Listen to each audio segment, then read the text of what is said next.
پارہ نمبر 11 سورہ توبہ رکوع نمبر 12۔ البتہ اعتراض ان مالداروں پر ہے جنہوں نے استطاعت کے باوجود بیٹھنے والوں میں شامل ہونا پسند کیا۔ اے نبی صلی اللہ علیہ وسلم، جب تم جنگ سے لوٹو گے تو منافقین تمہارے سامنے قسمیں کھائیں گے تاکہ تم ان سے صرف نظر کرو اور ان سے راضی ہو جاؤ۔ اگر تم ان سے راضی ہو بھی گئے تو اللہ ہرگز ایسے فاسق لوگوں سے راضی نہ ہوگا۔ یہ لوگ راہ خدا میں کچھ خرچ کرتے ہیں تو اسے اپنے اوپر زبردستی کا بوجھ سمجھتے ہیں۔ جو لوگ اللہ اور روز آخر پر ایمان رکھتے ہیں وہ جو کچھ خرچ کرتے ہیں اسے اللہ کے یہاں تقرب کا اور رسول اللہ صلی اللہ علیہ وسلم کی طرف سے رحمت کی دعائیں لینے کا ذریعہ بناتے ہیں۔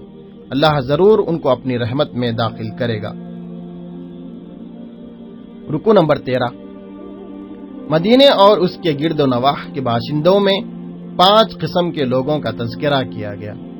نمبر 1، مہاجر و انصار، جنہوں نے سب سے پہلے دعوت ایمان پر لبیک کہا، اللہ ان سے راضی ہوا اور وہ اللہ سے راضی ہوئے۔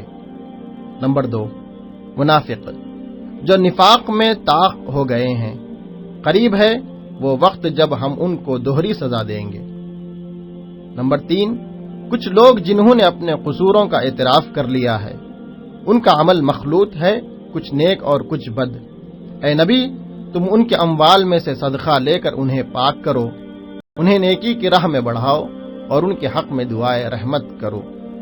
نمبر 4، کچھ لوگ ایسے ہیں جن کا معاملہ ابھی خدا کے حکم پر ٹھہرا ہوا ہے، اللہ چاہے تو انہیں سزا دے، چاہے تو اثر نو مہربان ہو جائے۔ نمبر 5، وہ لوگ جنہوں نے ایک مسجد بنائی اس غرض کے لیے کہ دعوت حق کو نقصان پہنچائیں اور کفر کریں اور اہل ایمان میں پھوٹ ڈالیں، یہ مسجد انہیں سیدھی جہنم کی آگ میں جا گرائے گی۔ اے نبی، تم ہرگز اس عمارت میں کھڑے نہ ہونا۔ رکوع نمبر 14۔ اللہ نے مومنوں سے ان کی جان اور ان کے مال جنت کے بدلے خرید لیے ہیں اور اللہ کی راہ میں لڑتے اور مارتے اور مرتے ہیں، پس خوشیاں مناؤ اپنے اس سودے پر جو تم نے خدا سے چکا لیا ہے، یہی سب سے بڑی کامیابی ہے۔ اور ان کی صفات یہ ہیں: نمبر 1، اللہ کی طرف بار بار پلٹنے والے۔ نمبر 2، اس کی بندگی بجا لانے والے۔ نمبر 3، اس کی تعریف کے گن گانے والے۔ نمبر 4، اس کی خاطر زمین میں گردش کرنے والے۔ نمبر 5، اس کے آگے رکوع و سجدہ کرنے والے۔ نمبر 6، نیکی کا حکم دینے والے۔ نمبر 7، بدی سے روکنے والے۔ نمبر 8، اور اللہ کے حدود کی حفاظت کرنے والے۔ اے نبی صلی اللہ علیہ وسلم، ان مومنوں کو خوشخبری دے دو، اللہ کے نبی کو اور مومنین کو زیبا نہیں کہ مشرکین کے لیے مغفرت کی دعا کریں، چاہے وہ ان کے رشتہ دار ہی کیوں نہ ہوں۔ جنگ تبوک کے موقع پر جن اہل ایمان سے لغزشیں سرزد ہوئی تھی، اللہ نے سب کو معاف کر دیا۔ رکوع نمبر 15۔ ایسا کبھی نہ ہوگا کہ اللہ کی راہ میں بھوک پیاس اور جسمانی مشقت کی کوئی تکلیف وہ جھیلیں، اور منکرین حق کو جو راہ ناگوار ہے اس پر کوئی قدم وہ اٹھائیں، اور کسی دشمن سے عداوت حق کا کوئی انتقام وہ لیں، اور اس کے بدلے ان کے حق میں ایک عمل صالح نہ لکھا جائے۔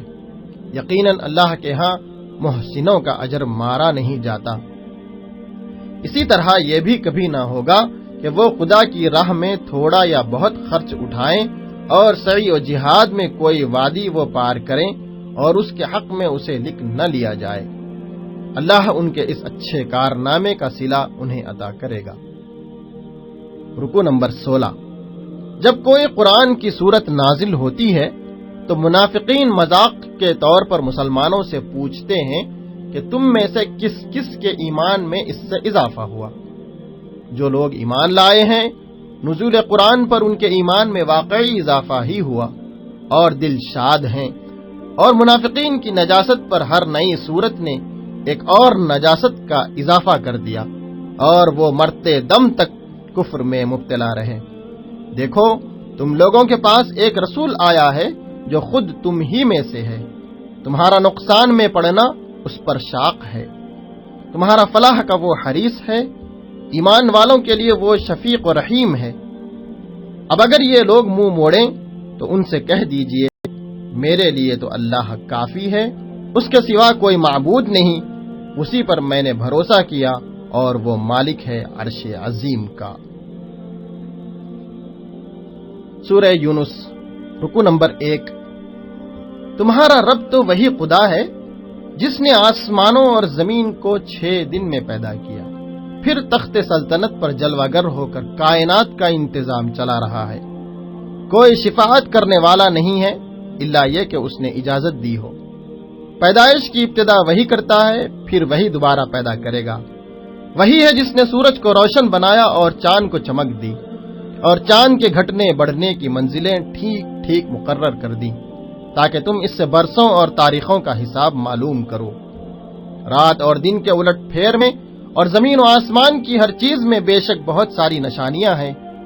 جو لوگ ہم سے ملنے کی توقع نہیں رکھتے اور دنیا کی زندگی ہی پر راضی اور مطمئن ہو گئے، اور جو لوگ ہماری نشانیوں سے غافل ہیں، ان کا آخری ٹھکانہ جہنم ہے، اور وہ لوگ جو ایمان لائے اور نیک عمل کرتے رہے، ان کا ٹھکانہ نعمت بھری جنت ہوگی۔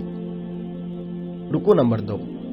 انسان کا حال یہ ہے کہ جب اس پر کوئی سخت وقت آتا ہے تو کھڑے اور بیٹھے اور لیٹے ہم کو پکارتا ہے، مگر جب ہم اس کی مصیبت ٹال دیتے ہیں تو ایسا چل نکلتا ہے گویا اس نے کبھی اپنے کسی برے وقت پر ہم کو پکارا ہی نہ تھا۔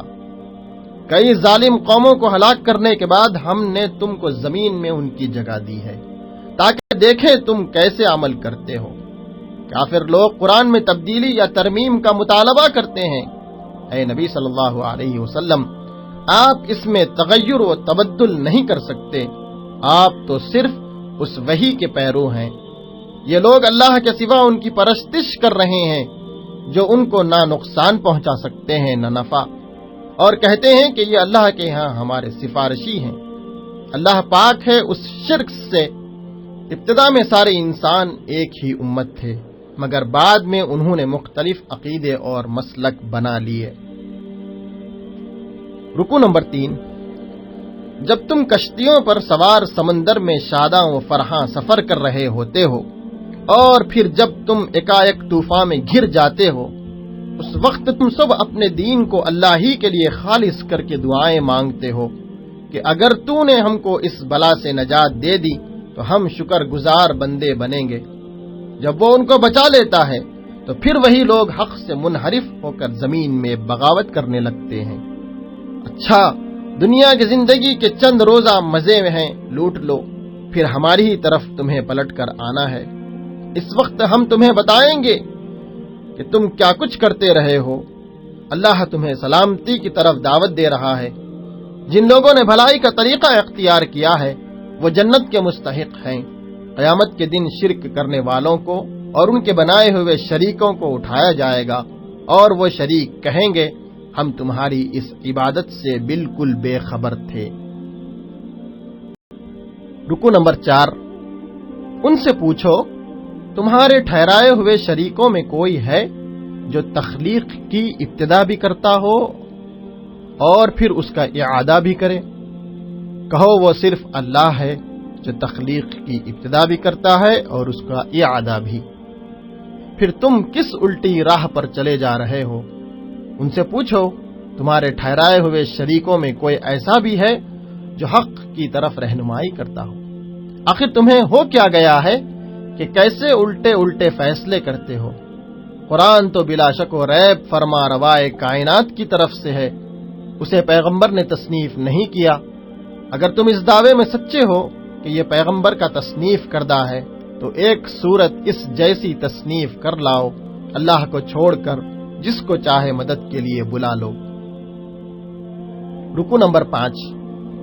اے نبی صلی اللہ علیہ وسلم، ان میں سے بہت سے لوگ ہیں جو تیری باتیں سنتے ہیں، مگر کیا تو بہروں کو سنائے گا خواہ وہ کچھ نہ سمجھتے ہوں؟ ان میں سے بہت سے لوگ ہیں جو تجھے دیکھتے ہیں، مگر کیا اندھوں کو راہ بتائے گا خواہ انہیں کچھ نہ سوجھتا ہو؟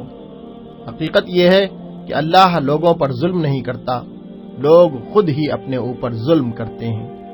جس روز اللہ ان کو اکٹھا کرے گا تو دنیا کی زندگی انہیں ایسی لگے گی گویا ایک گھڑی بھر آپس میں جان پہچان کرنے کو ٹھہرے تھے۔ سخت گھاٹے میں رہے وہ لوگ جنہوں نے اللہ کی ملاقات کو جھٹلایا۔ ہر امت کے لیے مہلت کی ایک مدت ہے، جب یہ مدت پوری ہو جاتی ہے تو گھڑی بھر کی نہ تقدیم ہوتی ہے نہ تاخیر۔ کافر اللہ کے عذاب کی وارننگ کو غیر اہم سمجھتے ہیں۔ اے نبی صلی اللہ علیہ وسلم ان سے کہو یہ بالکل سچ ہے اور تم اتنا بل بوتا نہیں رکھتے کہ اسے ظہور میں آنے سے روک دو۔ رکوع نمبر 6۔ اگر ہر اس شخص کے پاس جس نے ظلم کیا ہے روئے زمین کی دولت بھی ہو تو اس عذاب سے بچنے کے لیے اسے فدیے میں دینے پر آمادہ ہو جائے گا۔ لوگوں، تمہارے پاس تمہارے رب کی طرف سے نصیحت آ گئی ہے۔ یہ وہ چیز ہے جو دلوں کے امراض کی شفا ہے۔ جو اسے قبول کر لیں ان کے لیے رہنمائی و رحمت ہے۔ یہ اللہ کا فضل ہے اور اس کی مہربانی ہے کہ یہ چیزیں اس نے بھیجی۔ اس پر تو لوگوں کو خوشی منانی چاہیے۔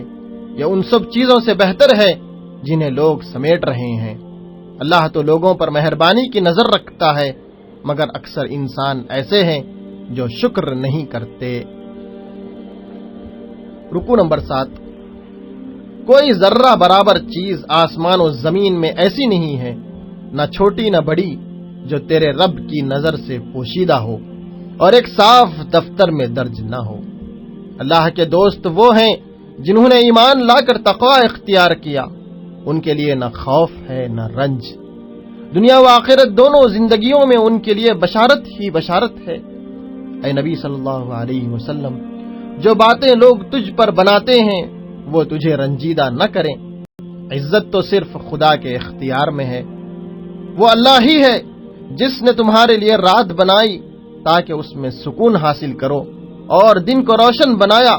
اس میں بڑی نشانیاں ہیں ان لوگوں کے لیے جو سننے والے ہیں۔ اللہ اس بات سے بے نیاز ہے کہ وہ کسی کو اپنا بیٹا بنائے۔ جو لوگ اللہ پر ایسے افطرا باندھتے ہیں وہ فلاح یاب نہیں ہیں اور عذاب کا مزہ چکھیں گے۔ رکوع نمبر 8۔ نوح علیہ السلام نے کہا کہ اے قوم، میرا تمہارے درمیان رہنا اور اللہ کی آیات سنانا تمہیں پسند نہیں ہے۔ میرا اجر تو اللہ کے ذمے ہے۔ مجھے حکم دیا گیا ہے کہ کوئی مانے نہ مانے میں خود مسلم بن کر رہوں۔ قوم نے جھٹلایا تو اللہ نے نیکوکاروں کو کشتی میں بچا لیا اور منکرین کو غرق کر دیا۔ موسیٰ اور ہارون کے مقابلے میں فرعون اور اس کے سرداروں نے سرکشی کی اور الزام لگایا کہ دراصل ان دونوں کو زمین میں بڑائی چاہیے تھی۔ پھر ماہر جادوگروں کو بلایا گیا، مقابلہ ہوا، لیکن اللہ نے اپنے فرمانوں کے ذریعے حق کو حق کر دکھایا۔ رکوع نمبر 9۔ موسیٰ کو اس کی قوم میں سے چند نوجوانوں کے سوا کسی نے نہ مانا، فرعون کے ڈر سے اور اپنی قوم کے سردار لوگوں کے ڈر سے، جنہیں خوف تھا کہ فرعون ان کو عذاب میں مبتلا کرے گا۔ واقعہ یہ ہے کہ فرعون زمین میں غلبہ رکھتا تھا۔ اللہ تعالیٰ نے موسیٰ اور اس کے بھائی کو اشارہ کیا کہ مصر میں چند مکان اپنی قوم کے لیے مہیا کرو اور ان مکانوں کو اپنا مرکز بنا لو اور نماز قائم کرو۔ اللہ نے موسیٰ اور ہارون کی دعا قبول کی اور حکم دیا کہ ثابت قدم رہو۔ اللہ نے فرعون اور اس کی قوم کو سمندر میں غرق کر دیا۔ جب فرعون ڈوبنے لگا تو بول اٹھا، میں ایمان لایا خداوند حقیقی پر کہ اس کے سوا کوئی خدا نہیں ہے، جس پر بنی اسرائیل ایمان لے کر آئے ہیں، اور میں بھی اسی کے آگے جھکتا ہوں۔ فرمایا اب ایمان لاتا ہے، حالانکہ زندگی بھر نافرمانی و فساد کیا کرتا تھا۔ اب تو ہم صرف تیری لاش ہی بچائیں گے تاکہ تو بعد کی نسلوں کے لیے نشان عبرت بنے۔ رکوع نمبر 10۔ یہ فی الواقع تمہارے پاس حق ہی آیا ہے تمہارے رب کی طرف سے۔ کچھ لوگ ایمان لا کر نہیں دیتے، خواہ کوئی نشانی ہی ان کے پاس آ جائے، اور جب تک دردناک عذاب سامنے آتا نہ دیکھ لیں۔ یونس علیہ السلام کی قوم کے سوا کسی قوم کو ہم نے نہیں بچایا جو کہ عذاب دے کر ایمان لائی ہو۔ اے نبی صلی اللہ علیہ وسلم، کیا آپ لوگوں کو مجبور کریں گے کہ وہ ایمان لے آئیں؟ کوئی متنفس اللہ کی اذن کے بغیر ایمان نہیں لا سکتا۔ اللہ کا طریقہ یہ ہے کہ جو لوگ عقل سے کام نہیں لیتے ان پر گندگی ڈال دیتا ہے۔ اب یہ لوگ اس کے سوا اور کس چیز کے منتظر ہیں کہ وہ برے دن دیکھیں جو ان سے پہلے گزرے ہوئے لوگ دیکھ چکے ہیں۔ رکوع نمبر 11۔ اے نبی صلی اللہ علیہ وسلم، کہہ دو کہ تم اللہ کے سوا جن کی بندگی کرتے ہو میں ان کی بندگی نہیں کرتا، میں تو صرف اس کی بندگی کرتا ہوں جس کے قبضے میں تمہاری موت ہے۔ مجھے حکم دیا گیا ہے کہ میں ایمان لانے والوں میں سے رہوں، اور مجھ سے فرمایا گیا ہے کہ یکسو ہو کر اپنے آپ کو ٹھیک ٹھیک اس دین پر قائم کر دوں اور ہرگز مشرکوں میں سے نہ رہوں۔ اگر اللہ تجھے کسی مصیبت میں ڈالے تو خود اس کے سوا کوئی نہیں جو اس مصیبت کو ٹال دے، اور اگر تیرے حق میں کسی بھلائی کا ارادہ کرے تو اس کے فضل کو پھیرنے والا کوئی نہیں ہے۔ اے نبی صلی اللہ علیہ وسلم، کہہ دو کہ لوگوں، تمہارے پاس تمہارے رب کی طرف سے حق آ چکا ہے، اب جو سیدھی راہ اختیار کرے اس کی راست روی اسی کے لیے مفید ہے، اور جو گمراہ رہے اس کی گمراہی اسی کے لیے تباہ کن ہے۔ سورہ ہود، رکوع نمبر 1۔ اللہ کے رسول نے کہا، اے لوگو، تم اپنے رب سے معافی چاہو اور اس کی طرف پلٹ آؤ تو وہ ایک مدت خاص تک تم کو اچھا سامان زندگی دے گا اور ہر صاحب فضل کو اس کا فضل عطا کرے گا۔ اگر تم نے منہ موڑا تو میں تمہارے حق میں ایک بڑے ہولناک دن کے عذاب سے ڈراتا ہوں۔